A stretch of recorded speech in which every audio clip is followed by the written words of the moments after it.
Dear CMOE, though you left us too soon, your spirit continues to shine, not only through Prince, but all your boys you left behind.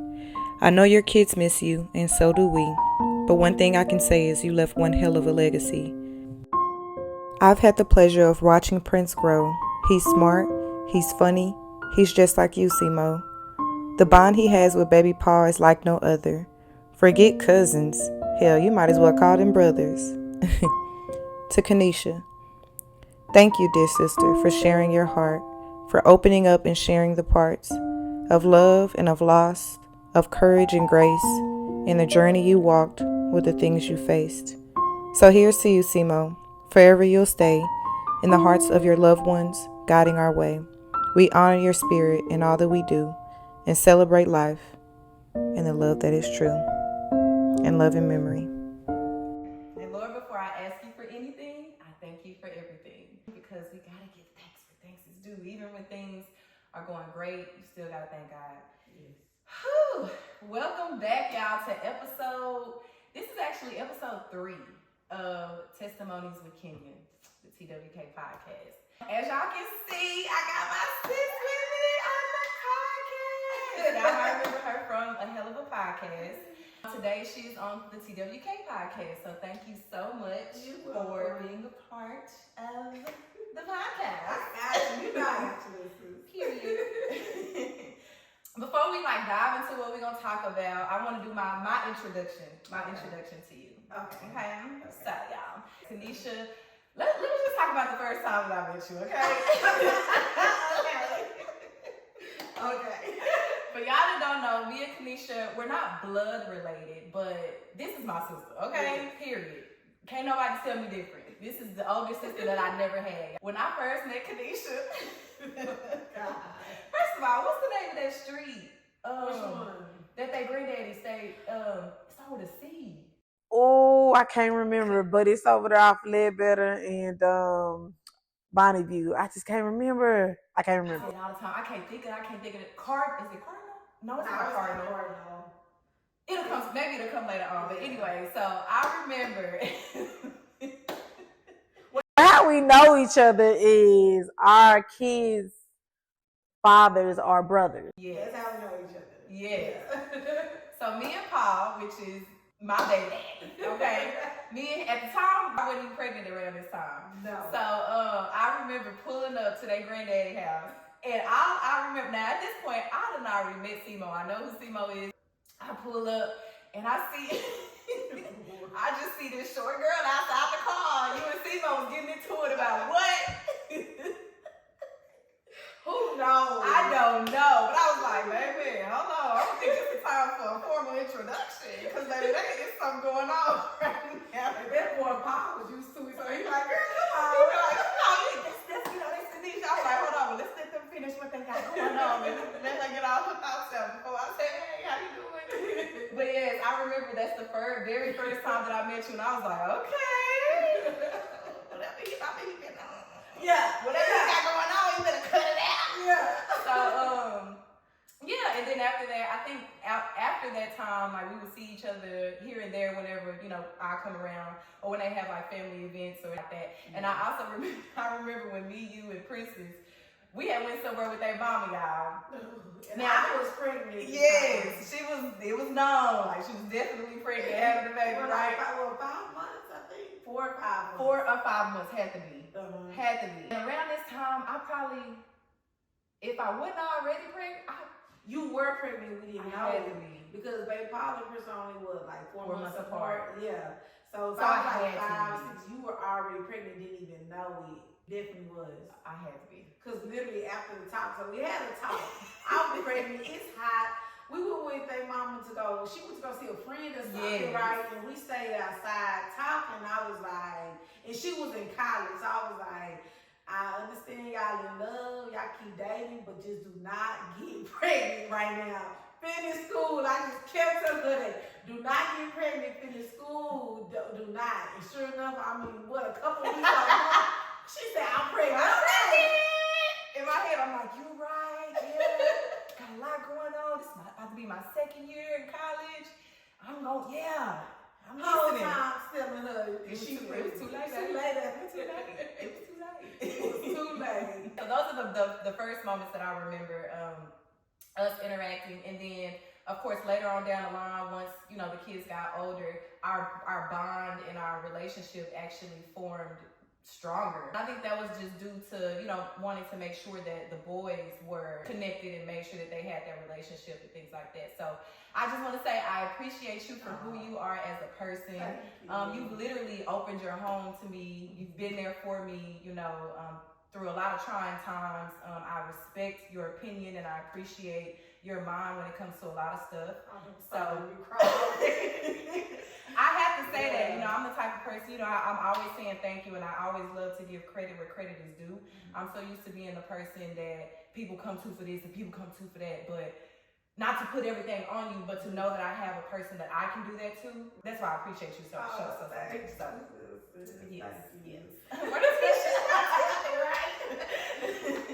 I just had to say that. Today, y'all, we are going to be, of course, it's called Testimonies with Kenya. I told my mom told her testimony. I told a little bit of my testimony about depression in the last episode. And I wanted to give my good sis the floor to open up about her testimony when it comes to raising a child alone and not by choice. Yeah. That was taken away from you. So I know that there are other people, again, that may be dealing with the same thing and they may not know how to navigate it or cope with it. So I want to kind of dive into that, you know, get in your business a little bit about, you know, your childhood, your life, how y'all met, like things like that. And then, of course, you know, we'll start talking about like, after and how that's been. So before we dive into, like, you know, how that happened, tell us a little bit about you as far as, like, you know, your childhood and all that other stuff. Okay, childhood, it wasn't bad. I mean, I think it was a normal, low-class, middle-class childhood. Like, we had troubling times, but it wasn't where it affected me until I brought it into my adulthood. Like, it was chilling. I wasn't the only child. I had two older brothers, but one lived in Atlanta with his mom, and the other one was here. But he was my brother that lived in Dallas with me. He was in and out of a lot of trouble. So it was really me and he's 6 years older than me. So it was really me in the home as we got older. Just me, you know, the baby girl. So I did get a lot of, you know, attention, of course, being able to go do different sports, activities, whatever I want to do. I was in soccer, basketball, tap, jazz, whatever I wanted to do. We ended up moving into a house. We hopped around apartments a lot when I was younger until my people finally was like, they want a house for themselves. And by third grade, they had a house. Now, they struggled with it, of course. Like, so it was sometimes our lights was off. But it never affected me to the matter of where I still didn't have a childhood. You know, as they got used to the bills of a house and stuff, things gradually, of course, got better. Never had the lights off again. You know, my mama was work. My daddy worked. He was, you know, bringing home the check to mama. And then she worked as well, took care of the house. He did the manly stuff. Mama did, well, I wouldn't even say manly stuff. He did the cars or the yard. That's the stuff I saw. Yeah, my mom would cook, and then, you know, we all would clean up and stuff. So I had an okay childhood. It wasn't super bad. Of course, things with family drama like everybody have, or somebody getting sick, or I'd have been fights, girl fights, boyfriends. It was like a normal childhood for the most part. I mean, this is not the testimony they were going to have for this, but I did have a family member did do something they shouldn't have done with me. So that was a trial and tribulation that I had to go through with my family. But other than that, the rest was like a normal, pretty much normal childhood. So fast forward to college days. Okay. Tell us about how you and CMOE met. Oh, Lord. I love to hear this. And it's so funny because she called him CMO. So his mom's side calls him CMO. So it'd be so funny when I hear y'all call him that. But yes, I never called him that. I always call him Larry. Like, I never adapted to calling him CMO for whatever reason. Now that you say that, I don't think I actually have never heard you say CMO. I never adapted to it. I do not know why. But so when she say CMO, his name is Larry. So I'll be saying Larry and she gonna be saying CMO. But we met at school. I ended up staying after I graduated. I ended up staying a year because I was working. So I was like, I want to work, get some money in my pocket. So when I do go off to school, that, you know, I'd be financially okay a little bit. Also, it was a friend that we were trying to go to the same school. She didn't get accepted. So she was like, give me a year to get my grades together, get accepted to, it was at Stephen F. Austin or University of Houston. I said, cool, I'm working right now. We could do that. Well, she ended up going to Navarro College or whatever the second year. She still wasn't ready. So she went and she called me. She like, come down here. And I'm like, okay. So I asked my best friend, so you want to come? Because she was in community college with me. So I was like, okay, come on, let's go. So we went down there and Larry was there with his cousin. I met his cousin first. And, you know, they were kind of a big thing on campus. You know, I'm not going to lie. They were the big thing on campus. They were feared, wanted to be friends with them, all the good stuff. So met the cousin kind of, you know, but I was like, nah, we cool. Here come this guy named John. He wanted to talk to my best friend. So we in the cafeteria and I already peeped Larry. He over there with a bunch of girls at the table clowning around. Yeah. So John was like, my partner want to talk to you. Mind you, Larry didn't know me. I didn't know him. He set it all up. To this day, I give him his props for setting it up. So he was like, I said, well, I don't go to men. He got to come talk to me. I don't go to boys. He was like, all right. So he go say something to Larry. I don't know what he say. Larry come walking over there. So he was like, what's up? I'm like, hey, what's up? Or whatever. So we talk. But I wasn't feeling it because some in me was like, he's kind of too like, you know, like, oh, I'm the shit. So I'm like, I ain't feeling this or whatever. To find out, he thought it was me trying to get at him. So that's why he came over there like that. So ended up, I ducked and dodged him for a couple weeks. He had the whole school scared, telling them that I was his girl. Mind you, this is after the first interaction. He had the whole school scared, talking about I was his girl and nobody was supposed to talk to me. And I'm like, I was ducking. We haven't even had a full-blown conversation because I was ducking and dodging him after that. So finally, I broke down. He broke me down because he would walk me to class. He found out where my dorm was. He'd be always with my friends. I'm like, okay, then, you know what? Apply that pressure. He did, and we were cool though. We still was not saying like relationship because we just met, so we started talking. Yeah. We started talking. I ended up joining the military. So I had to go off to basic training in AIT. I left to go to basic and training IT, and he came and visited me before I left or whatever like that, and he was like, oh, I'm gonna wait on you. I was like, boy, we 19, you're not gonna wait on nobody. So I was like, do you? So when I got back, he found out. He called me, but he has a girlfriend. He got back with his ex or whatever. I'm like, boy, I'm not telling you got a girlfriend. I've been wanting you. You know, I was like, no, I'm not giving you no chance. So after a minute, I'm not going to tell nobody else's story, but, you know, I decided to go back to Navarro. So he was like, he coming with me. Mind you, he had got kicked out for some other stuff or whatever like that. So he was like, I'm just coming back down there to be with you. I said, okay then. So I went and picked him up from his mama's house. Me and my best friend, we packed up and we went on back to school, to college. And it was us like this ever since. Like, ever since. It was just us. Oh, yeah. It's a love story. Yeah, it was a lot, but it was a love story. All right. We finna get into that part. I was just about to say, okay, so that's how y'all met. I think that's cute. Yes. Period. Okay. Cause listen, he applied that pressure. He really didn't know, like, you mine. Yeah. And coming back to Dallas, cause I met him from, you know, in Navarro and Corsicana, but coming back to Dallas, that was just his personality. Yeah. Larry was always assertive, like, I'm here type of dude. Like, he'll come in, in the car, he'll just stop at somebody's house that he cool with, a loved one, and come in like it's his place. And I'm like, did you tell them that you was coming? Like, this ain't your house. He just always was very assertive and very, like, just confident in himself. And I learned that when we got back to Dallas, meeting family and how he interacted with people. He was just always like that. So it was new to me, a shock to me, but that was something I had to learn. That was just him. Well, he wanted something, he was gonna do it. He wanted to do something, he was gonna do it. Like, Bottom line. Right, so boom, at this point now y'all together, y'all done established it's okay, it's Larry and Kanesha, we're a thing. So talk about, I guess tell us a little bit about your relationship. So some of the things, whatever you're willing to share that y'all experienced together throughout the course of y'all's relationship.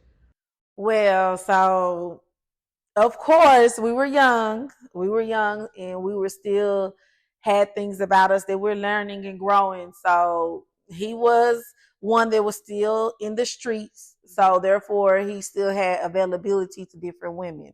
Um at first I was still, conversating because I would see certain stuff. I'm like, oh, he doing him still, so I'll do me. But then if he found out, it was always an issue. So I was like, let me just stop and let me try to really be solid with him. But thinking he being solid with me too, but that was not the case. Yeah. As you know, he was still doing him. Now, one thing I can say, and I know people are going to be like, oh, they always say, well, if he cheating, he don't love you and all this stuff. One thing I can say, I don't care what it was, who it was, he always had my back. Yeah.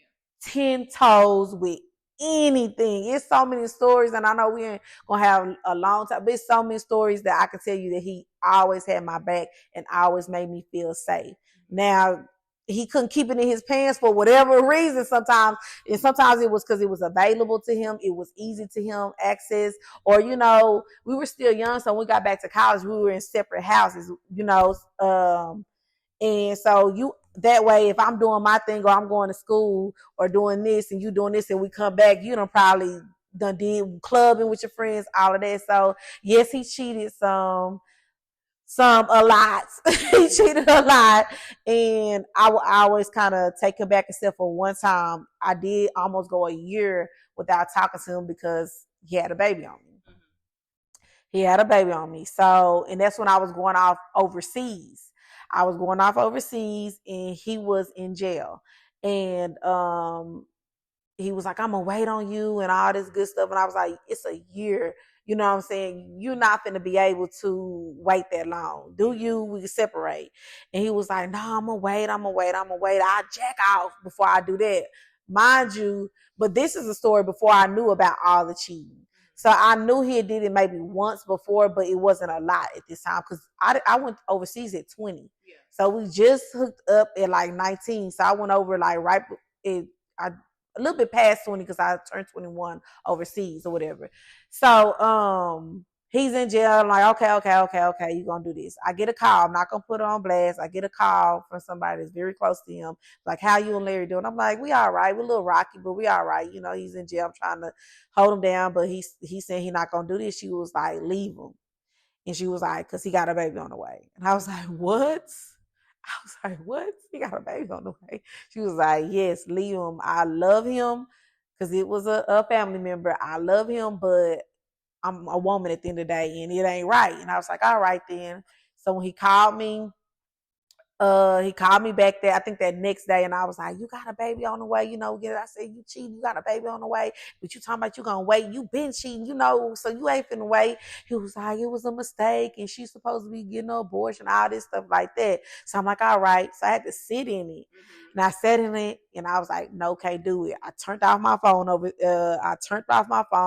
and I stopped talking to him completely. Of course, he kept trying to get in contact with me, hit me on social media. I will not respond or whatever. And that happened for about nine to 10 months because you get overseas. When you go overseas, they give you, because you got to be over there almost over a year, they give you a 2-week vacation. No, a week. Was it a week or two? It was a week or two vacation.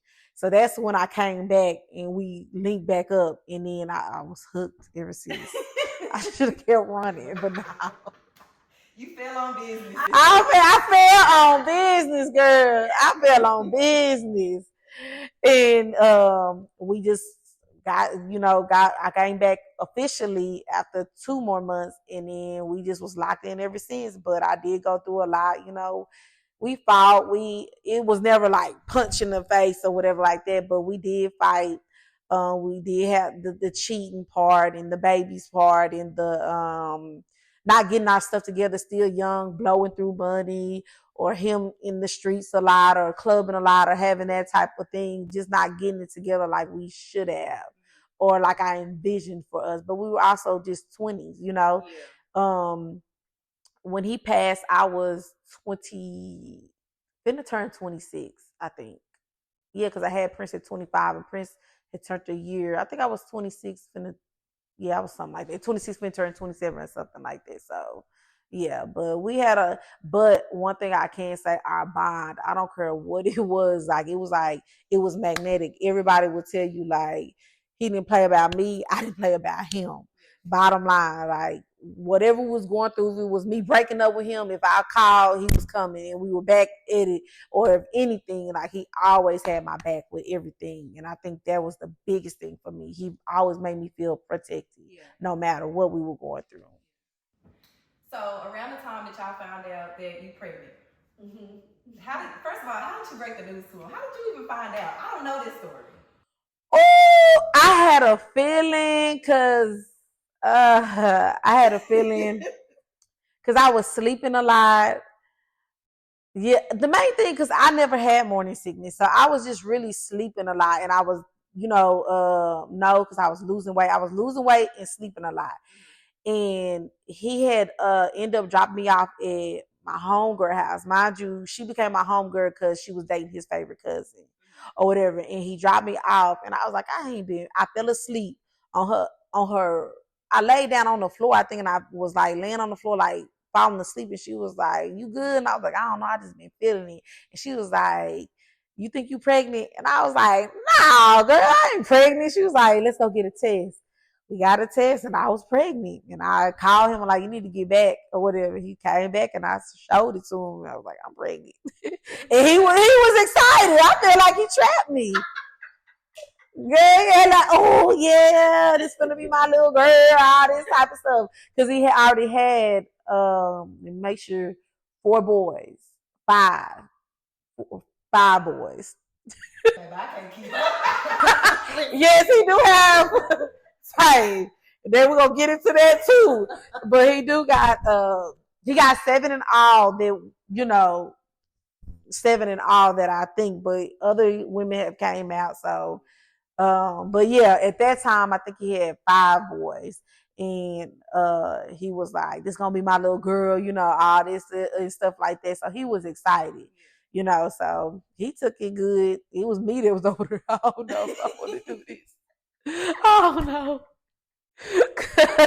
Cause I never was the type, never said I didn't want kids, but I was never one of those little girls like, "Oh, I'm gonna have a baby, I'm gonna have this baby." It just never came to mind in general. I never was one of those. I knew I would probably have it, but I never was one, "Oh, this is what's gonna happen." Eager to be ready for it. I was just living life, no responsibility, doing me. Going through the drama, like I was just living life. I never just was like, "Oh, we finna have this baby. I got like him." No, none of that. So he trapped. That is hilarious. So we talked about, your childhood, how y'all met, kind of a little bit about, y'all relationship. So now I want to talk about leading up into the time that, everybody got the news that he had passed away. I remember actually the day before, of course, was Paul's birthday. And I remember he had came with us to Razoo's. It was baby Paul, of course. It was Paul, me, and him. We was at Razoo's, we was eating, Larry, Larry. Now you got me calling him Larry. But I ain't never called that man Larry. Steve was always like, he was super like, I remember him as just being super funny. Like all the time. He's very sarcastic. Yeah. Talk shit, very sarcastic. So, we ate, did whatever, and I remember we had ended up going to their grandma's house. We went to Carolyn's house first. We went over there to do something. I can't remember what we went over there to do, and then we ended up dropping him off in. I don't know if we dropped it. I think we dropped him off in St. Dennis. I don't remember. But one of the last things that I remember hearing CMOE say is he was in the back seat. And somebody called him. I don't know who called him, but he picked up the phone and talking about Larry's house, the links. How can I help you? What? He always plays. Always. That is hilarious. But that was literally one of the last. I would never forget that. Like, that was the last thing that I remember hearing him say. You know, we dropped him off, told him bye and all that. And I remember the next day, I went to the beauty supply house to go do something. Whatever, I don't know. But I was on my way back, and I was actually passing by where their grandma had stayed at the time. And my mama called me, and she was like, she said, Kenya, what's Paul brother name? I said, CMOE? She's talking about, you sure? I said, Mama, yeah, his name's CMOE. And she was like, you need to call Paul and see if he all right. And I said, what you talking about? She's talking about, I see people on Facebook talking about rest in peace CMOE. I said, Mom, I just seen him yesterday. Yeah. And that's crazy because you can be here today and gone tomorrow. You just never know. And I was like, nah. I said, Mama, hold on, let me call you back. So I started calling Paul. He's not answering the phone. So now my heart dropping a little bit. Yeah. I'm like, oh my gosh, this might be for real. I think around this time I wasn't even on Facebook, so I had no idea. So some just told me to call. I had the grandma number, and I was actually passing by her house, so I called her. And as soon as she picked up the phone, I knew. Yeah. She was like, my baby, they got my baby. And I just hit the brakes in the middle of the street. Could have had a red, I was like, are you serious? Like, oh my gosh, I just seen him. Like, we literally just physically, it wasn't I just talked to you. I literally was physically just with you yesterday celebrating your brother's birthday. Yeah. That is crazy. Yeah. So take me back to that moment where you found out, or when you got the news that it had happened. So previously, maybe like a couple weeks, I can't even get the dates. It's been a minute, y'all. It's been like 10 years now. Well, 9. And he come to get me, he wrecked the car. So we were out of a car. So my dad had ended up taking me to work. Mind you, and I'm not going to get in detail, it was previous things leading up to this. Let's get that clear. Previous things that done happened in the streets and previous things leading up to this. So we were already kind of bickering at that moment. So we wasn't on, I can be honest, we wasn't on the best of terms that we were on that moment because of just things we already be going through and stuff like that. The car situation, he was supposed to be saving up to get the car, get a down payment for a car, all this stuff, him being in the street still, you know what I'm saying? Then, you know, baby mama drama, all this. Then I just had my son, and well, not just had him because he about a year, but just trying to we were both living separately. He in the South, I'm here. We supposed to be getting our stuff together so we could be together with our son and our other kids or whatever. So we were bickering at that moment, and that one thing that kind of hurt me the most, that we wasn't on solid ground when he left. But anyway, so that couple weeks, so my dad ended up dropping me off at work or whatever, and I worked in Arlington. And that night, I heard, I couldn't sleep, and I heard about a shooting that night in the South. So I'm calling his phone. He finally picked up. He was like, I'm good, and all this stuff like that. And I'm like, all right, I'm just checking because I keep hearing, I'm on Facebook, I can't sleep and all that. He's like, I'm good, get some rest. I'll talk to you tomorrow. I'm like, okay, cool. Wake up that morning, he texts me. He was like, I love you. Kiss my baby boy for me, but it's about to go down or whatever. And I'm like, what? I said, I prayed for you last night. I'm praying for you now. We love you too. What's going on? So I started calling his phone again, and he finally picked up. No. He called me back. I was on the phone, in the car with my dad. So I didn't want my dad all knowing what was going on yet. So I was like, I'm calling you once he dropped me off. So I called him back or whatever. He was explaining to me some of the stuff that he was hearing and all that stuff. I was like, and I said this, I said, please call your brother and leave. I said, just get out of there. You know, I was like, please just call your brother and leave. He said, okay. So mind you, with all this on my head, I can't concentrate at work. So I'm sitting there for a minute, and something in my spirit was like, let me call him back to see if he called. I didn't want to like keep blowing his phone so he can call and leave. When I called, no answer. So I'm just freaking out. I'm like, please.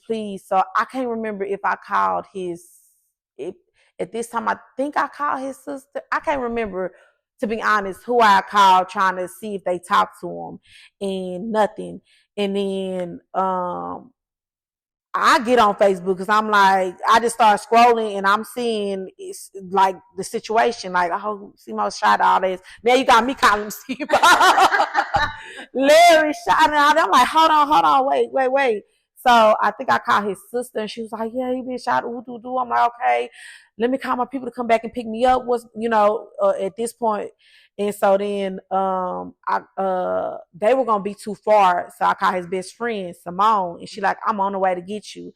And so she on the way to get me, and his oldest son, mom, called me Crystal, and she was like, he gone. And I'm at this moment, I didn't even want to believe it. I was just shocked. I was like, you lying. No. She's like, I think he gone. I'm like, no. So I didn't even like cry, nothing. I was just in shock at that moment because I did not want to believe it. I was like, I have to see it for myself. So by the time Simone pulled up, she was like, we don't know yet because they took him in the ambulance. Because usually if you're gone on the scene, they won't take you on the ambulance. So I'm like, okay, maybe they just saying it because, or whatever we seen, he shot. Not knowing how many times he was shot, not knowing exactly what happened at that moment. So we get to the hospital. Of course, everybody's flooded there, and they walked me in there back with the family because only certain people could be in that little room. And I think it was poor Prince that they were like, he gone or whatever. I'm like, no. And then that's when the floodgates happened. And we were just all in there, shocked, crying, mad, just all of that.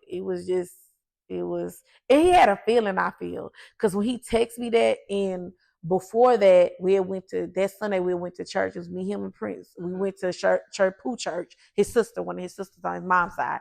And he walked up with Prince to the preacher when they do like the come forward if you want to just give yourself away to God or be reborn or something. I was sitting there. He came back. He said, "Baby, I feel good. I gave some money. It's gonna be a new thing for. It's gonna be a new thing for." I was like, okay, and he was just excited, and I just feel like, and then we're sending that text, and it was something else that happened. I just feel like he was kind of getting the feeling that something wasn't gonna go right. And so yeah, so I was at work when I got the news. Like couldn't get to him, didn't have a car to get to him, didn't have to wait for somebody to come get me just to get to the hospital. To find out, of course, afterwards that he was shot 8 times, 2 in the leg. 8 times. He was shot 8 times, 2 in the legs and 6 all in the chest and upper area. Yeah. So that's how that happened. And it was hard. My baby was just like a year and some months.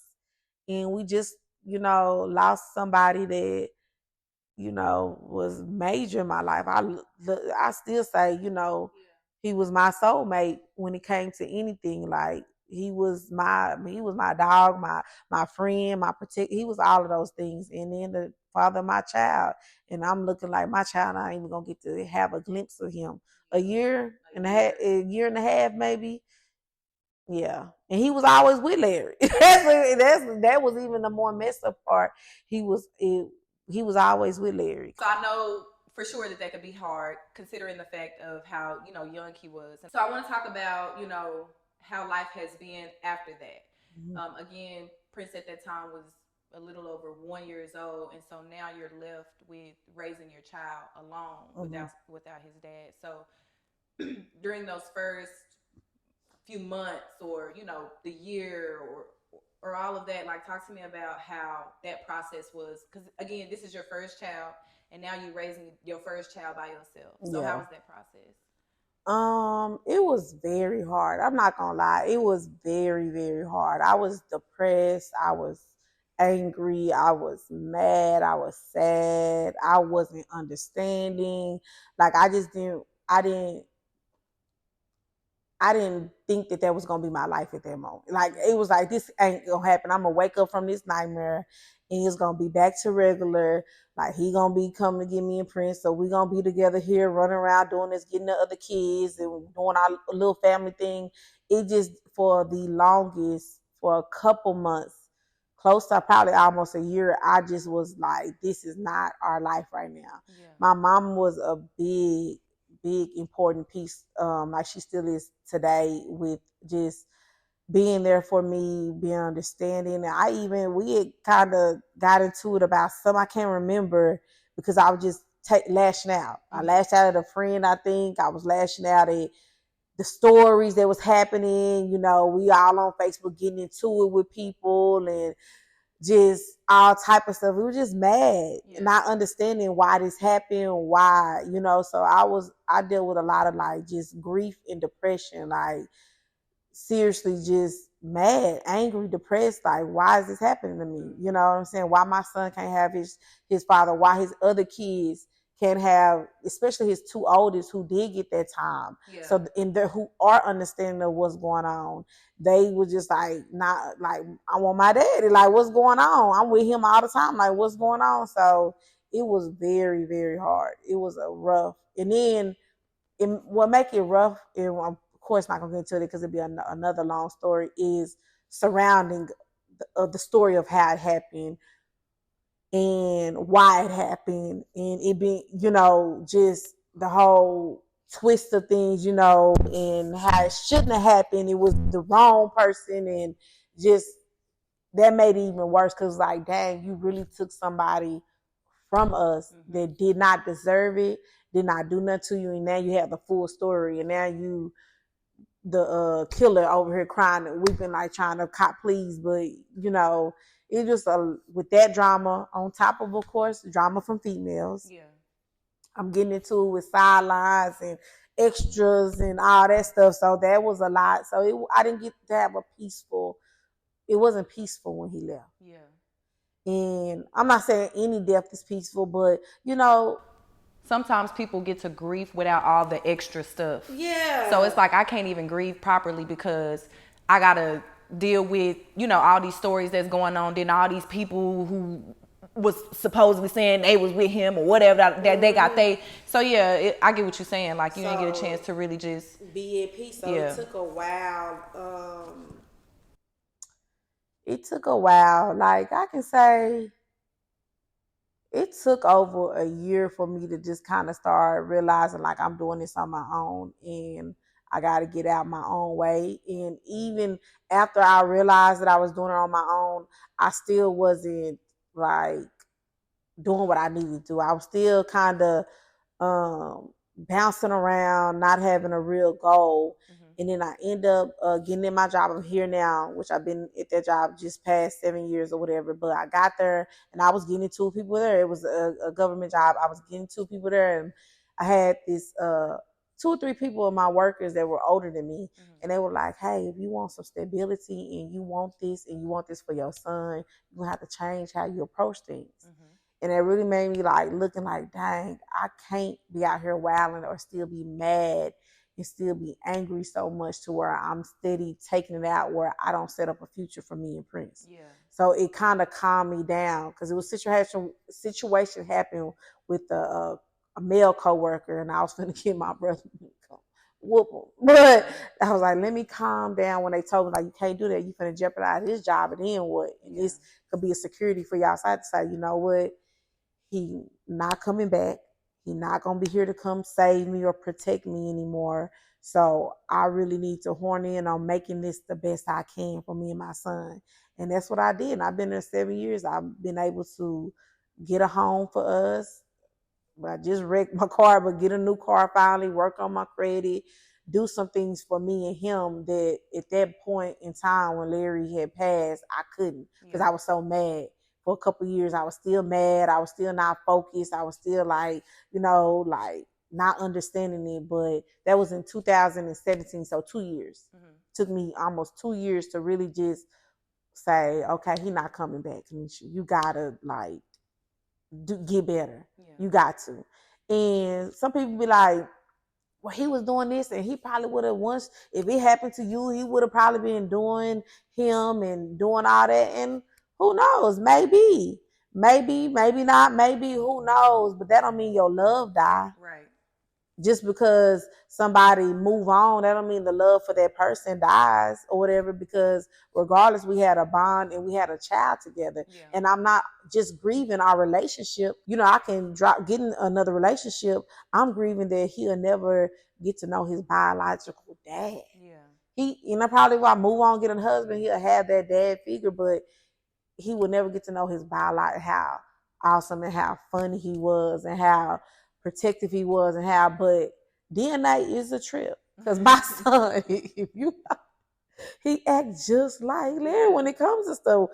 Being protective, being assertive, being like he own the room, like funny, saying stuff like he is his daddy child. And it's crazy that I look at him and I can say, dang, Larry, I see you with me. I see you with me still. You leave me, and it's not just him. He got a couple kids that act just like him. So he left his mark, all right, but it's just still sad that I have to go through that. My son, he's better now, but when he started understanding the death and that his dad wasn't coming back, I started having troubled times with him. You know what I'm saying? Like acting out at school, or I want my daddy out and all this. We just had an episode, and it's been a minute, a couple weeks ago. Yeah. After a practice, he broke down. He was like, I don't understand why my daddy can't be here. I don't understand why he won't come back. I don't understand why I can't be with him. Mm-hmm. And I just had to talk him through it, and you just got to talk them through it and let them cry and let them grieve, because that's not something you can explain away. Yeah. You can't explain away grief. You can't explain away why there's somebody not coming back. You just got to let somebody cry, or let your child cry and have their grieving moment. Yeah. And so I just let him have his grieving moment. I told him, Mama always going to be here for you. And he's looking his spirit here. And I said that, and he came back with, well, why can't he physically be here? Yeah. And I was like, God need, we always say God needs him more, which is true. But at his age 10, it's still, I still don't understand it. Mm-hmm. We could say don't question God this, but at that age, it's still going to be questions. Not till he get a little bit older where he realized, okay, God, it was a purpose and a reason. And that's what I had to start thinking about. It was a purpose and a reason why he not here. I don't like it, but I have to understand it, So that's where it's hard. It is hard, especially, I think the relationship part is like, I'm okay. Like, I got over my hump of him not being in a relationship or whatever, or being in a relationship with him or having a future with him. But I still grieve Prince not having his dad, my son not having him. I still grieve that. I still break down on certain moments of, dang, he should be here for this. Or dang, I probably he wouldn't be so hard-headed of a boy, Larry would have got it together. Or dang. So I do have those moments more frequently than the relationship part. Yeah. Like, I've been able to maturely move on from that, and now we had a bond, and we will always have that love, and I would always have that type of love for him. But I've moved on from that particular grief. Yeah. You know what I'm saying? It probably a little here and there, like, dang, I wonder if he was still here, would we be like exes fighting and arguing, or would we be together fighting and arguing? Yeah. But I've grieved it enough to be not so sad about it. Mm-hmm. My sadness now, 9 years later, just comes for my son. Yeah. And not having that. Yeah. So it's hard. You have a dad, but being the primary at this moment, it's hard. Yeah. It's very hard, like trying to have a life of your own, work plus make sure your child has a life. It's hard. Yeah. And not having that to lean on. And we have family, but then you don't want to be a burden to them. Mm-hmm. Or whatever. So you use them here and there, but you don't try to oversaturate it. You know what I'm saying? So it's very hard not to have that 50-50 type of parent, parentry there where, is that a word? We're gonna make it one today because it seemed like it went. It sounded like it was supposed to go. Sounded like it fit right on in. But I called it. Okay. But it's very hard. It is hard. It is hard. At what point, or how old was Prince, if you can remember, when he started to ask those questions, like, where is my dad? Or so I would say Prince was probably like 4 or 5, and this is the reason why. So I had got, mind you, so it's 7 brothers in all. And I had got 2 of his brothers. And 2 of his brothers are same mama. And of course, their dad, the same dad. So I got them 2 or whatever. And one is his same age and the other one's a little older. So we in the car, and him and his brother that's the same age are, playing around or whatever. And they're they're more blunt. That ain't like more blunt. Me, I'm more like, oh, he's, gone away. I don't say the death word, none of that. So it's more like he was like that dead. And I was looked. Bruce like, what? Bruce kind of looked like dead, dead. And Bruce like, what's that? You know what I'm saying? Yeah. And I was like, had to explain, oh, he's not here, but he's up there. That's what that means. So that's when the questioning started, because his brother was very blunt with him. It told him what it is. And like, it was like 4 or 5. Yeah. Yeah. So we was in the car. So it was just like, what? I was like, what? Caught you off guard. Caught me off guard. Caught me off guard. And it still wasn't at that age for him. It still wasn't just registering. So it took maybe another year or 2 after that for him to be like, dang, why I got my dad? He ain't coming back. And I was like, no, that's not how death works. Yeah. He's with the Lord. He's with God. But I always let him know he's looking over us. And this is a crazy part.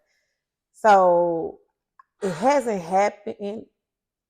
It hasn't happened recently, but when he first passed, it was a lot of things that Larry would do, kind of in spirit.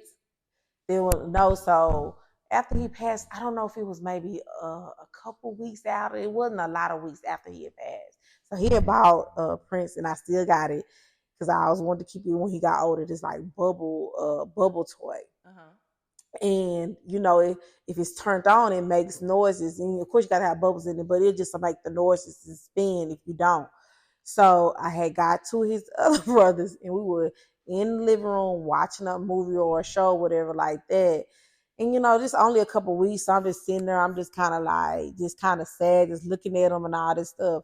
Out of nowhere, mind you, we've been in the house, ain't turned the toy, ain't played with the toy. The toy just started going off. And I'm just like, we on the couch, the toy over here, ain't nobody touched it. Yeah. It started just moving. And I'm just like, I look, I'm like, is that you, Larry? Just letting you know, just, you all right? You know what I'm saying? And it was just going off. I picked it up and I turned it off, and I was like, okay, thank you. Yeah. You know what I'm saying? So it was little things like that. It was some other stuff, little things like that he was just like, he all right, to bring me some type of comfort with it. But yeah, it was very hard, and then it's still hard with him. Like I said, he just had like an episode of it like a couple weeks ago, of just like why he not here, why he can't be here, like what's going on. I haven't took him to the grave since I think he was 7. It was me and my other 2 best friends that were like, let's go, because every year I go clean it off. Well, I do that frequently, but for his birthday, I clean it off. I put flowers and do all that good stuff. Balloons, we take balloons and stuff. So they were like, I'm gonna bring Prince because I didn't think it was just gonna affect him too much. Well, not in that nature of how it did, because when we went, he was just bawling, and my best friend started hugging him and comforting him. I was like, I'm not gonna do it until he's more ready. Yeah. So it's been maybe 3 years since he's been to the grave site. The first time was when it happened, and then 7 years later when I did that, and I was like, okay, I'm gonna wait. He's never asked to go. I'm just gonna let him choose or tell me. I'm not like, you want to go? I'm not gonna ask. I'm just gonna let him say it's time for me to go, see my daddy at the grave site. I'm gonna let that be his option or whatever. But it still affects him. He's 10. He's a boy, and I'm not saying boy or girl, but he's a very active boy. Our kids are in sports and stuff. He wants to look, to the stands and see daddy too. Yeah. You know what I'm saying? Yeah. So it affects him. Yeah. It affects him a lot. So it affects me. Yeah. I can't even imagine. Yeah. I literally can't even imagine. Yeah. And the money part. Because who needs some help? Listen. Who needs some help is me. But I know he also,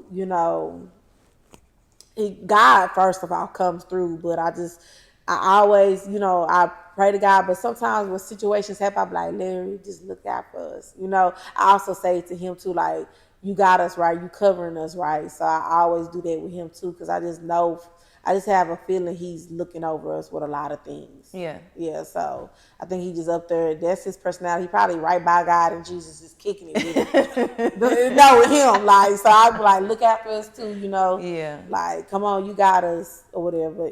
just now, I test one of my dad just had a heart attack, and I said, and his dad just previously passed last year, so I was just like, y'all too, and God, just look out the whole, like, get us through this. Like, Larry, he can't lose another male figure. Like, get us through this, please, you know, and that's what happened. It got us through it. So, yeah, it's hard, though. It's hard. Whew, well, I just want to say to you that you are doing an amazing job as a mother. Thank you. You are a hell of a mom, okay? A hell of a mom. I heard that. I tried it. Literally. And I understand, you know, it's hard out here in these streets, like you said, financially being a single parent and us just being women trying to raise boys. That in itself also is a lot. A struggle sometimes. Like, baby, listen, I don't know. You don't know what to equate with. Is he just being a boy, or I need to whoop his butt? Yeah. So it gets difficult. It do get difficult sometimes, and so you know, just you be like, I wish, you know, you can call his dad, but I wish I could just call him. Like, is this some, you know, like I could just let go and pass, or I need to get on him about it. So it'd be difficult, baby. Yeah. Because our boys are boys too. They're not like, you know, and there's nothing wrong. Everybody has a different genre of how their boys are. Ours is just really rough play, fight, sports, gaming. Like, they are boys. So you will want that male figure in their life to kind of horn in on certain things with them, you know, because they're not the quiet or the meek kind. Yeah. They pretty much say what they feel or show you how they feel and stuff. So, yeah. So in terms of the other side of the family. Oh, I know we're getting into this one.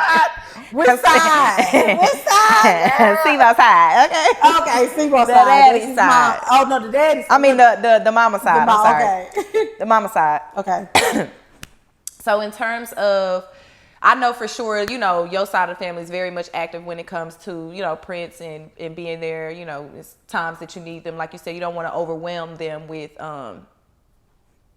helping out with him, but of course they're available when you need them. Mm-hmm. So I guess how does it make you feel about him not having, I guess, that type of relationship with his dad's side of the family?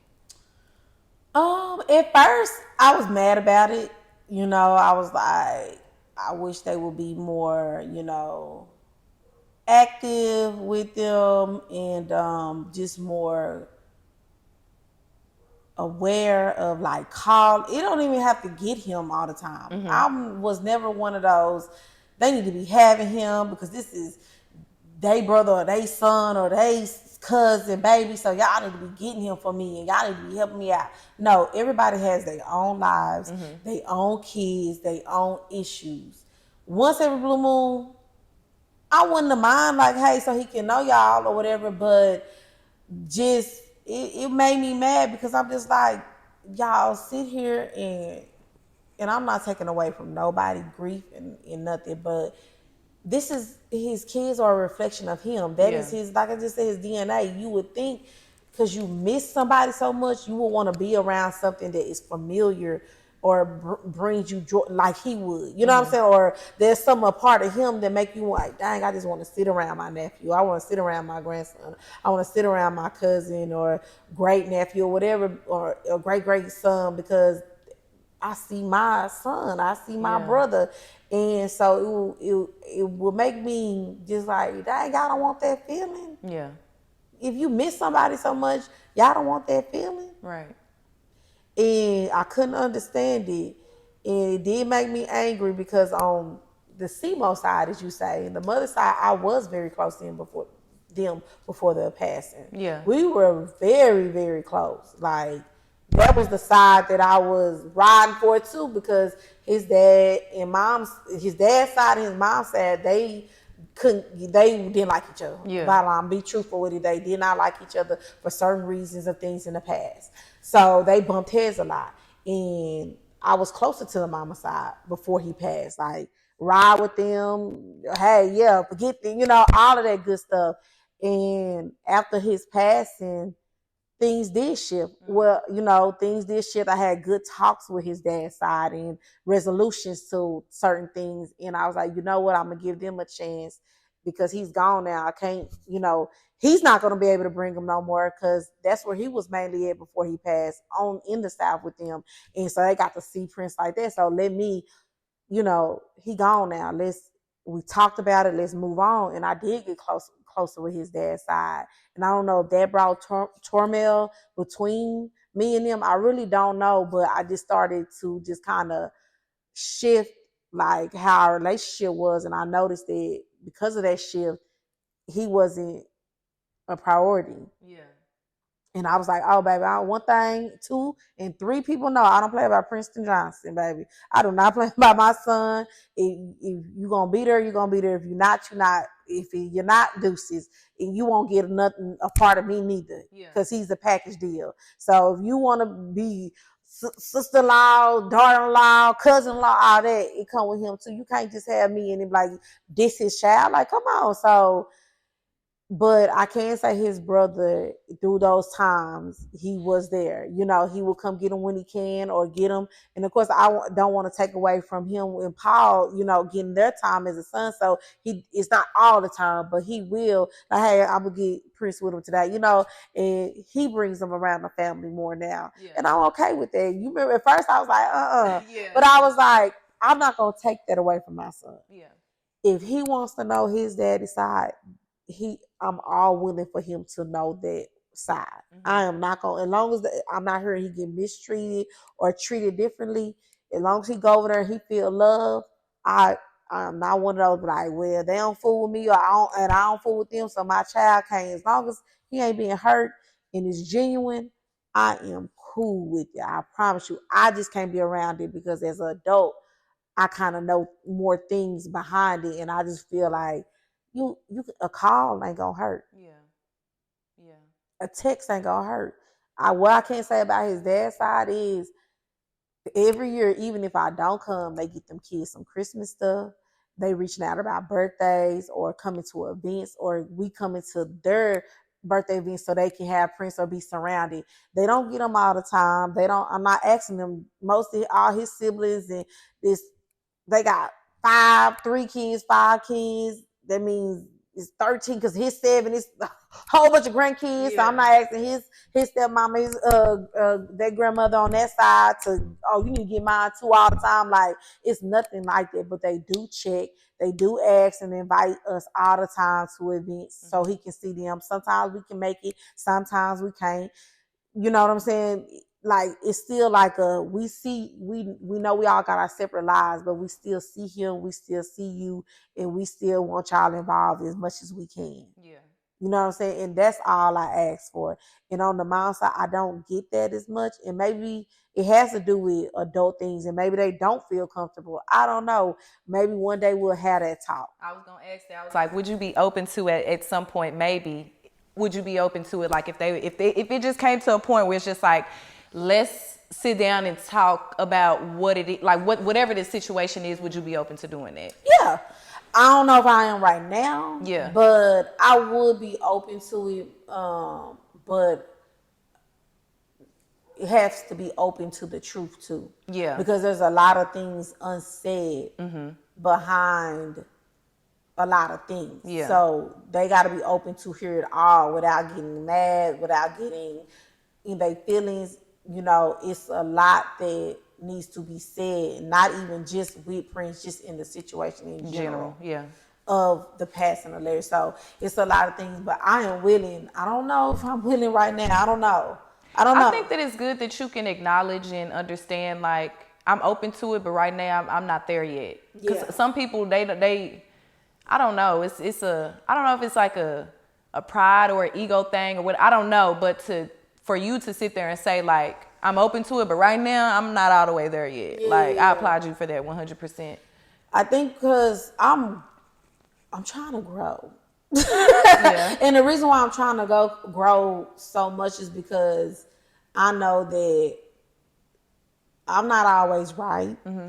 I'm not always the best one in how I approach things or how I say things. Mm-hmm. Even with me and you, we had a situation and I had to talk my way through it, talk to you through it, and that's hard for me. And I had to do it with my best friend. Like, that is very hard for me to sometimes talk through situations because I was that prideful one, but I ain't wrong, or I didn't mean like that, or they should know who I am or who I am and how I am. They shouldn't take it like that. That was me. You know what I'm saying? That was me. So growing and realizing, well, if that person is important to you, you love them no matter if you think you right, wrong, or indifferent, or that person may think they're right, and so y'all may just need to say, well, you know what, I can agree to disagree, or yeah, I do agree with you now that I listen. I'm learning to do that. So that's why I'm willing to talk, because I'm learning how to. And when he get older, he gonna realize, he gonna start asking questions about the problems and the beef. Perfect example, his oldest brother is 20. His older brother didn't know a lot of stuff that happened. Bucci, he just was asking me, so I heard this about my dad now. I heard this about him, and I heard this. And he asking me, is this true? And this now because he's older and can understand it. He can understand the family dynamic. He can understand everything. So I want to be at a place where, regardless of the fact of if we never talk again or if we can be cordial, that I had that conversation so it doesn't affect him in the long run. So, yeah, I'm willing to. I don't know right now, though. And maybe not because I'm mad or nothing. I got a lot of stuff going on. So maybe after things are settled and if they want to talk to me, I don't mind. I don't. Period, poo. Period, poo. Another thing that I do want to say that I applaud you on is the relationship that you have with the other kids. Like, that is, I just gotta snap it up because I've seen where, and this is like another, I guess, I don't know the correct word. It's not coming to me right now, but to know like that the bond that y'all had was that serious, was real for sure. Because them kids know, regardless of if he here or not, like them kids know, like that's my stepmama. Like I can call Kanesha, I can hit up Kanesha, you know what I'm saying? The oldest two definitely call me mama. Not so stepmama, not nothing. I show you text me mama. Mama. Cause they were like my first two kids. Like, it was always us three before Prince came, before the other kids came, it was us three. So they grew up with us and grew up with me. So that bond is there. And then when the others came, I ain't gonna lie, it was rough because it was baby mama drama with having a moment or if this one yours and all this stuff. And so it was, but when he passed and we were like, well, one of them before he passed, we got close, like, we done with that, you know. Then the other one that I wasn't cool with at all, she came up to me, we talked, and like, he gone now. What we finna be with? Our kids gotta be brothers. So we got cool. And I think that's the main thing, talking. Like you said, talk, get an understanding. And I had, because of everything, I have not been as active as I was when it first happened. And I hate that because anytime they see each other, it ain't like no time has passed with his brothers. You know what I'm saying? And it's with the mamas, we all cool, still talk, still text, we good. So that was important to me because why beef? Exactly. Like, I want him to know his brothers. I want him to be close with them. I want him to have a bond with them, regardless if he can talk to them every day or once a week, or maybe sometimes weeks go by, but I want him to have a bond of, no, they're my brothers. I got them back. They got mine. We gonna get to play together, grow up together, or whatever the case may be. So we all pride aside. Me and my babies, I ain't never treated one bad. First, our kids are kids. Some people are evil out here. That ain't even my type of thing. So I'm gonna always love a kid like they my own. If they didn't come out of me. So definitely was gonna let them feel that spirit. His oldest was, when everything happened and I was still at the hospital and people was leaving the hospital and going, to the block or whatever, and being on the block, they called me. His oldest son, he wants you here. Like, our bond is A1. A1, But that's when it's genuine. Exactly.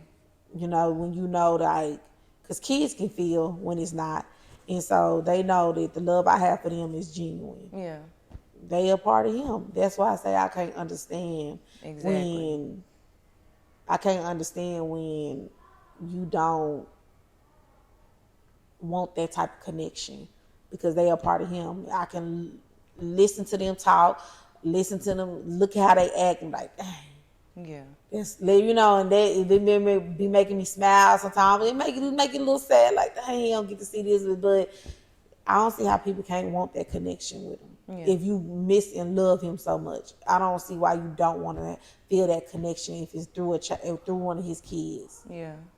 And it's a lot of them, so I get it too. Yeah. You can't get them all at once. Sometimes you can't get them all at the same time. But I promise you, I understand all that. I do, and I think people don't think certain ones understand that because, you know, you got baby mamas out here that, well, they don't get mine, they don't do this, and they don't do that. So in their head, like, is she going to be one of us because we can't do this and we can't do that? No, I'm definitely not one of those because I'm handling mine regardless. Fact. And I have a good family that helps me. So I'm not going to be one of those, oh, they ain't doing this and they ain't doing that. No, you don't do nothing.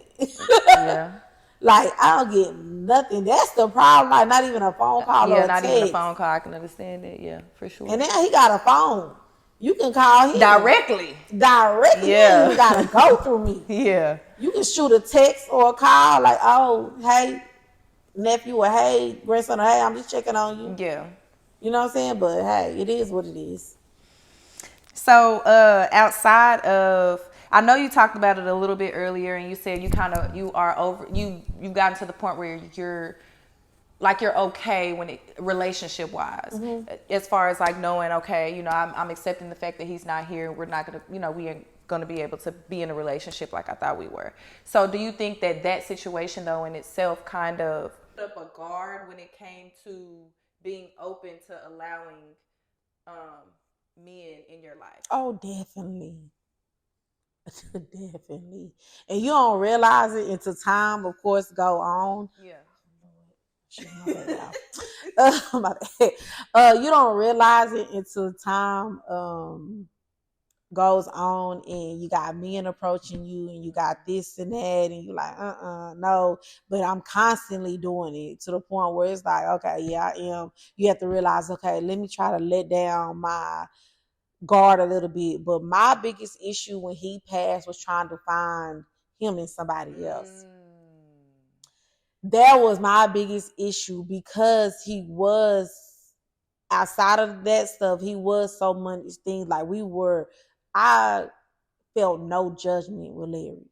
Like, no judgment with him. I could be my authentic self. You know how sometimes they be like, when you in something, you just kind of, you're not always showing yourself because you kind of feel like you got to gradually know somebody. I could literally be my authentic self with him, and he loved every bit of it. Yeah. I remember I was mad at him about something, and we pulled up to my granny's house. My granny tell me this story this day. Pulled up over there.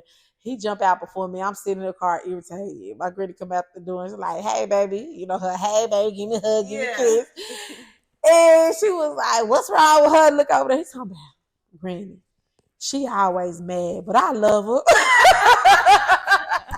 So I was like, oh my gosh. But he authentically everything about me. And that's hard with, especially nowadays. Yeah. That was back then. So just imagine that men want you perfect. Men want you already mentally prepared, financially. I mean, we be wanting that too. But us women, we do become softies more in a relationship, and you know, kind of look over things that may not be as perfect as far as to me. Men, it kind of sometimes certain men can come off judgmental, I guess, with certain things, but he would just never judge me. We had a friendship, a bond, could laugh, could joke together, and I was trying to find that in somebody else. So a lot of men that approach me, I'm like, and we already know Larry was a big protector. I never felt like he could not make sure a situation was going to be straight. You know what I'm saying? So it was like, he don't even give me them vibes that if something go down, he'll be able to, you know? So I always looked for him in other men. Like, and I could not find it. They was probably more stable. But at that moment, now, of course, as this is in my 20s still, at that moment, I'm not looking at it like that. I wasn't stable. Remember, I'm like still fighting my stuff or whatever. So I'm looking at it like, is he gonna be down? Is he gonna be protected? Because that's what we been so long with each other. Yeah. So it was like a guarded, like, nope. And then I end up talking to somebody that gave me that vibe or whatever, and we were really, really close too. Yeah. And it ended up not working out for whatever reason. That ain't for here. This is what you're not gonna get. Say a little bit in her business, not all the way in there. But then as I get older, I dated here and there, but I couldn't find nothing solid. Then I was like, in my 30s, I'm like, dang, I need to go for something different. Mm-hmm. I need to expand on what I'm used to. Even when Paul found out about who I was talking to, he looked at me, he's like, I would have never.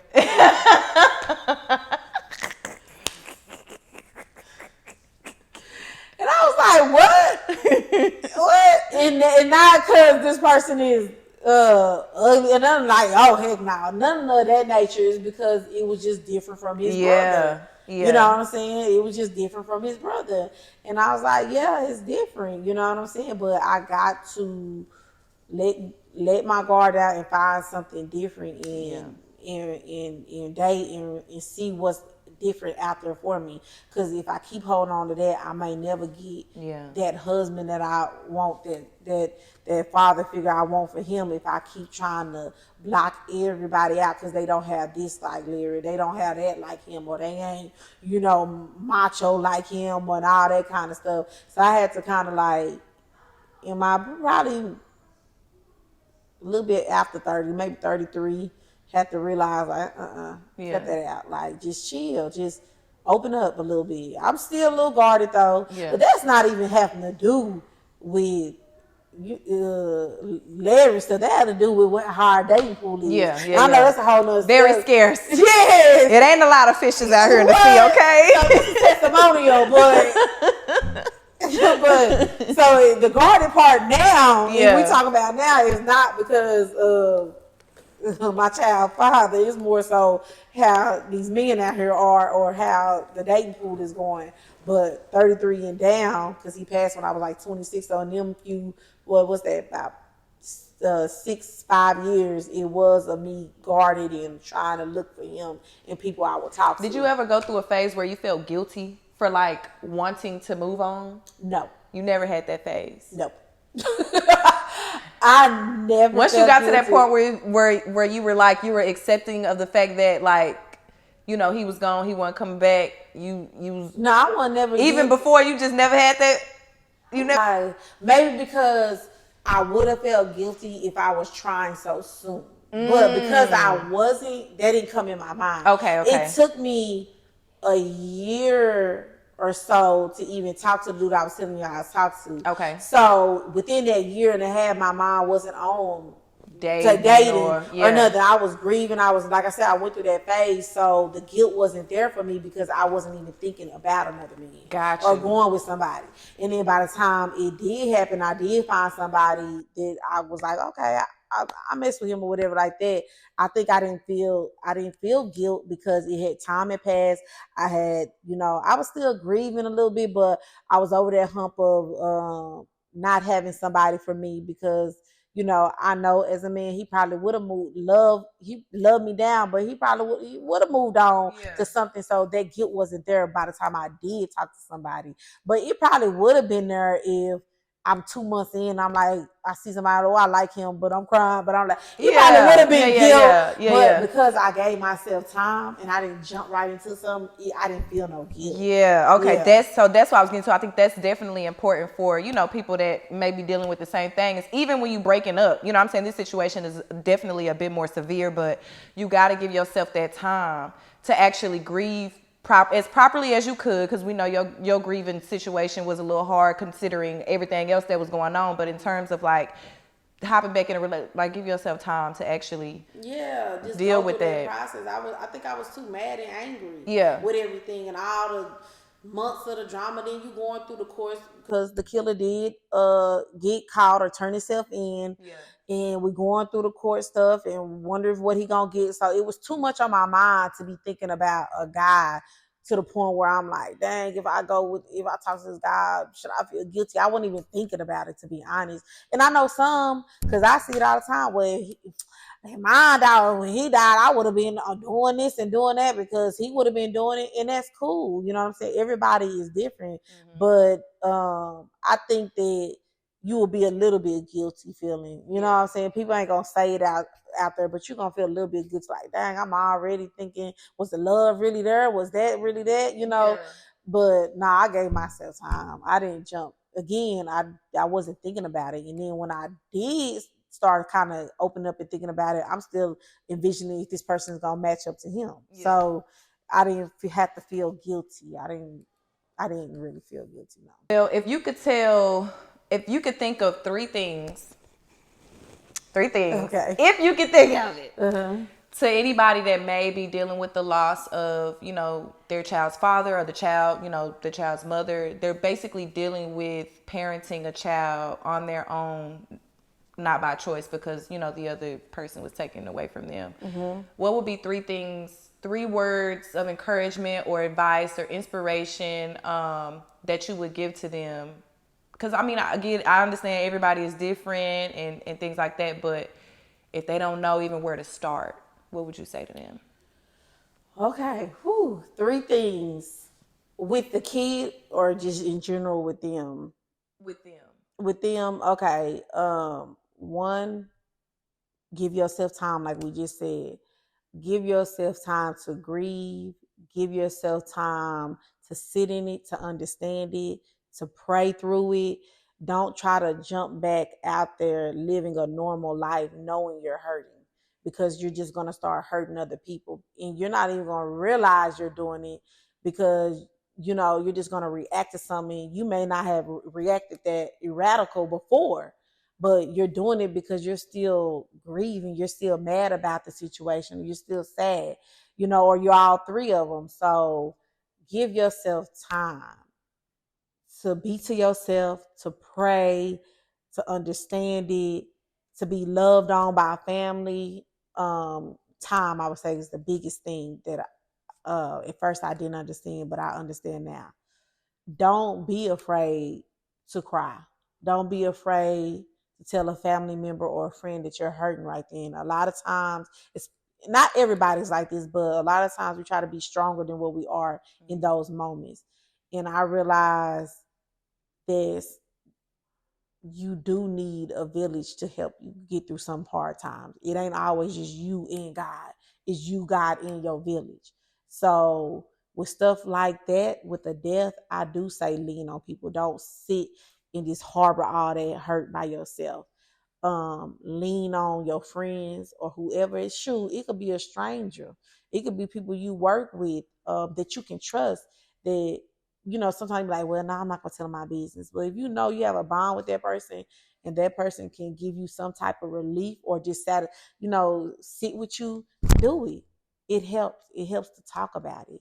So that's the second thing. And the third thing, know that you're gonna get through it. It ain't gonna be easy. So stop psyching yourself up for it to be easy. But know in the end, like anything with time, you're going to get through it. Just keep your circle. Let your circle know what's going on. Sit, give yourself time in every moment that you have to grieve and cry, and know that you're going to get through it at the end of the road. Cool. And then in terms of, on the flip side, when it comes to those moments, parenting, or when it comes to, the child asking the mother or the father, whomever it is at that point, questions about the other parent, what advice would you give to them when it comes to that? Listen first before you react. If you see your child is having that moment and you ask them why, and they're telling you that's the moment because they want their daddy, or even moms that pass, they want their mom, their dad, let them talk it out before you try to interrupt them. Like, okay, it's gonna be okay. you gonna get to comfort them, but let them express themselves first and foremost. Don't try to block them from expressing themselves because you want to comfort them so bad real quick before they get in their feelings too much. No, because I would kind of do that at first, and I have to realize I gotta let him cry this out. So let them cry, let them keep talking, listen to them, and then afterwards comfort them. Let them know that I'm gonna be here for you, no matter what. I'm listening, I'm here, and let them know it's okay to cry, especially your little boys, because especially for the tough ones that don't think it's okay to cry. And yeah, maybe some of you ain't never told them, and they just automatically, because of society, feel like they shouldn't cry. Say, baby, cry it out. Crying out gives you a release of a relief, So let them cry. Let them cry, let them talk, and then hug them, kiss them, tell them you love them, tell them that their spirit is with you, and we gonna get through this. We may never get over it, but we definitely gonna get through it. And that's my 3 things. Period.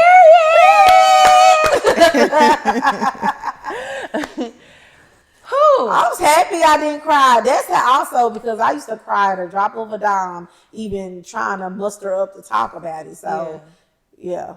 It's been time and healing. Yeah. Yeah. I'm so proud of you. Yes. I definitely appreciate you again for being on this podcast. Yes, I love it, sis. You doing your thing. You are doing it. I'm trying to do a little one too. I remember when I told CANESHIA, before I separated these podcasts, listen, I said, sis, I've been up all night thinking this is what I should do. She told me, okay. Sis, listen, I know you want to do this and I know you want to do this. One thing I will say is CANESHIA is very supportive. So thank you. She's so supportive. But she's listen, I'm not telling you what you should do.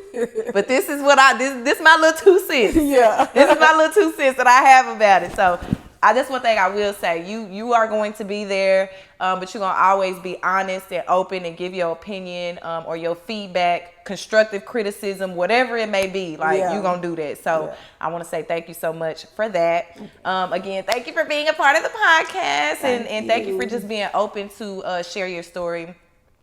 It might be just right on time for somebody. Literally, every time I post something, somebody come back and say, that was right on time for me. You don't even know how that touched me. Yeah. So I don't know who this is for or who it's meant to touch, but I hope that you wholeheartedly receive the message and everything and the moments that she shared and that it helps you in some way. Before I end the episode, and I meant to do this at the beginning, I always like to do a mental health check-in, and I didn't even do that because life be lifing. Yes, Listen. Life be lifing. We just had life be lifing. So I want to ask you, sis, wholeheartedly. You don't have to get too deep and into depth about anything, but I just want to know how you are doing.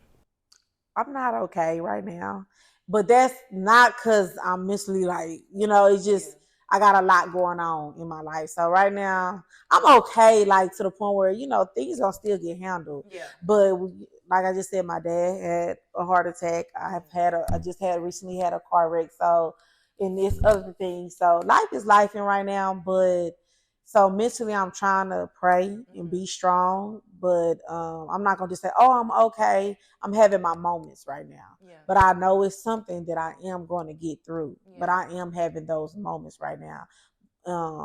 And I'm talking to my village. You know about some things that's going on. My best friends know about things going on. My mom knows. I'm leaning on my village, so it makes it a little bit easier. Even though I'm going through it, it makes it a lot easier because we all are going through something. So just leaning, knowing that, hey, we got each other. We going through this. We going to talk about it. And them talks make you feel, even though it may not solve everything, it just talking about it make you feel better. So I can say mentally, I'm not 100%, but I'm getting through it. I'm getting through it. And I think that's important too, y'all. It's okay to say that you're not okay.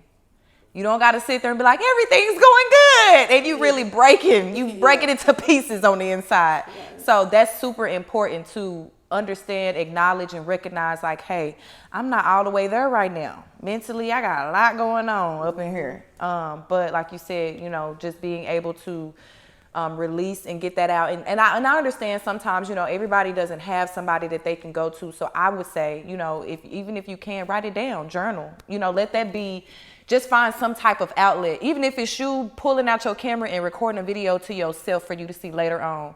Those are some of the things that I have learned how to do over the course of like dealing with my depression and going through just working on my mental and just trying to be more positive when a lot of negative things happen in my life. Is like, okay, I'm gonna write this down. Yeah. Maybe I have certain people that I can go to, but again, too, I'm also that type of person. I don't want to put everything on everybody because you don't know what they going through. Yeah. Sometimes you gotta ask, hey, are you in a space to where you can receive what I'm going through right now? So that's an important thing too. Ask somebody, or are they even in the space to be able to accept what you're going through? Because you may not know what load they have on them. I never thought of that. Yeah, like are you in the mental space to take on what I'm about to tell you, or do you got something going on too? Ask. You got to ask that question, because you never really know what somebody else is going through, and they might be taking in everything that you telling them, and they breaking down on the inside too. Yeah. So that's important. Yeah. Mm-hmm. But sometimes even when you are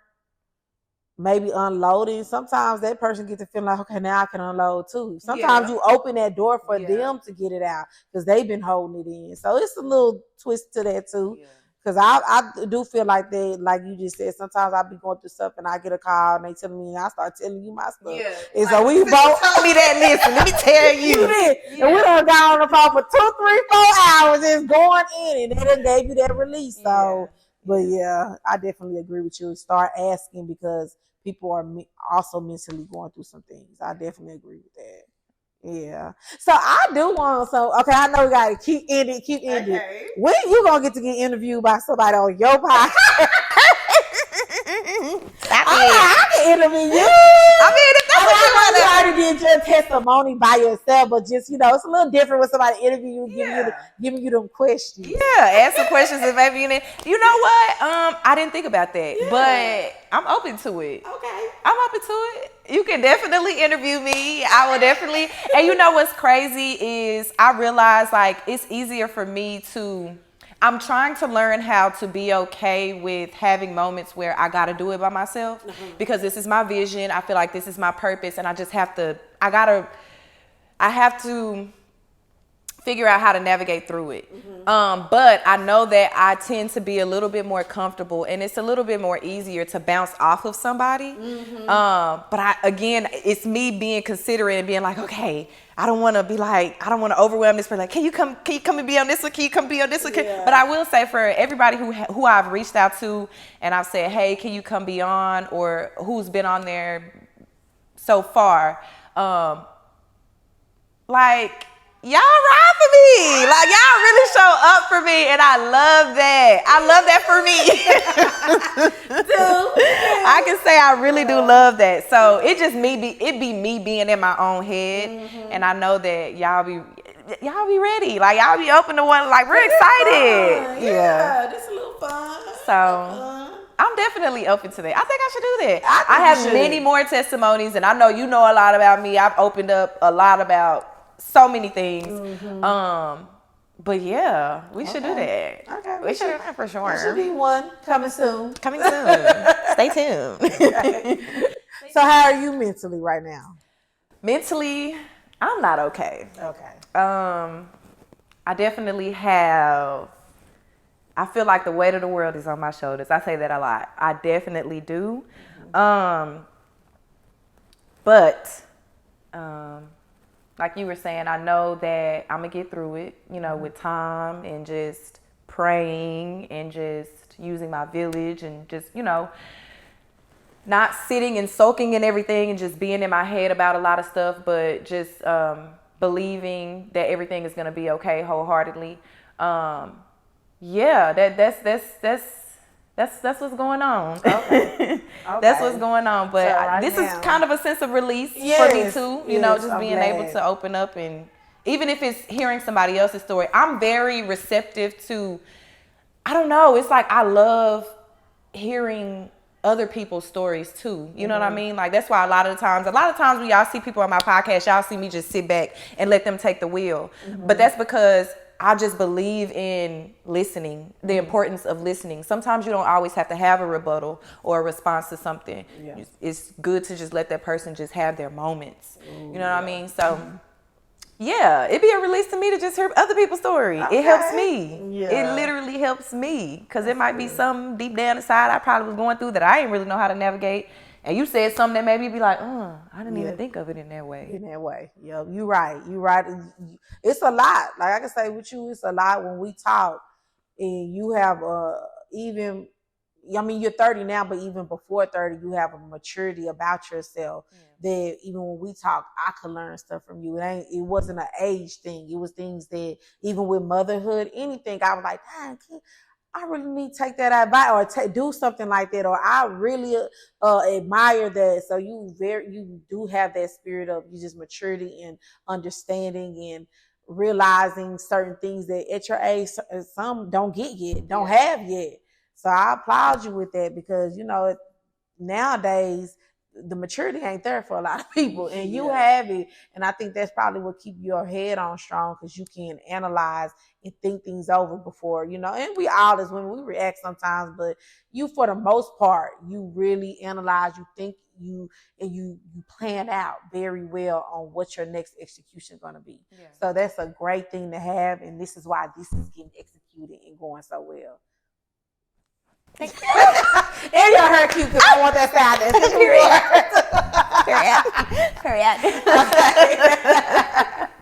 All right, y'all. We're going to leave y'all out for real. Thank y'all so much for tuning in to episode 3 of the T.W.K Podcast, where CANESHIA told how her test became her testimony. Y'all stay tuned for episode 4 of the T.W.K Podcast. I appreciate y'all so much, and I'll see y'all later. Bye.